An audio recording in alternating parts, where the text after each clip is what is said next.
আজ বুধবার ২৬ ফেব্রুয়ারি ২০২৫, ১৩ ফাল্গুন ১৪৩১ বঙ্গাব্দ, ২৬ সাবান ১৪৪৬ হিজরি।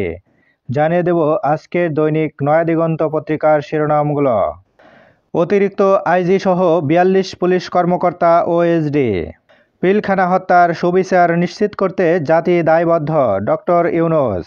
কাদা ছোড়াছুড়ি করলে সার্বভৌমত্ব বিপন্ন হবে, সতর্ক করলেন সেনাপ্রধান। রাষ্ট্র কাঠামো গড়ে তুলতে আমাদের চেষ্টা অব্যাহত থাকবে, তারেক রহমান। উপদেষ্টার পদ ছাড়লেন নাহিদ। একটি রাজনৈতিক শক্তির উত্থানের জন্য রাজপথে থাকা প্রয়োজন। প্রবীণ রাজনীতিবিদ আবদুল্লাহ আল নোমানের ইন্তেকাল। এটিএম আজহারের রিভিউ শুনানি মুলতবি। প্রতিদিন দৈনিক পত্রিকাগুলোর শিরোনাম জানতে লাইক, কমেন্ট এবং সাবস্ক্রাইব করুন। এবার শেষের পাতা। যুক্তরাষ্ট্রের সহায়তায় গাজা দখলের প্রস্তুতি ইসরায়েলের। ফিলিস্তিনি বন্দীদের মুক্তিতে নতুন শর্ত ইসরায়েলের।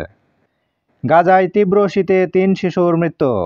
একমাত্র সমাধান দ্বিরাষ্ট্র ইইউ। ৩.৫ লাখ শিক্ষক কর্মচারী জানুয়ারি মাসের বেতন পাননি। নামের বানানে .কমা নিয়ে বিভ্রান্তি। সমস্যা সমাধানে কাজ করছে মাউসি। শেখ হাসিনার নেতৃত্বে পিলখানায় হত্যাকাণ্ড চলে, মির্জা ফখরুল।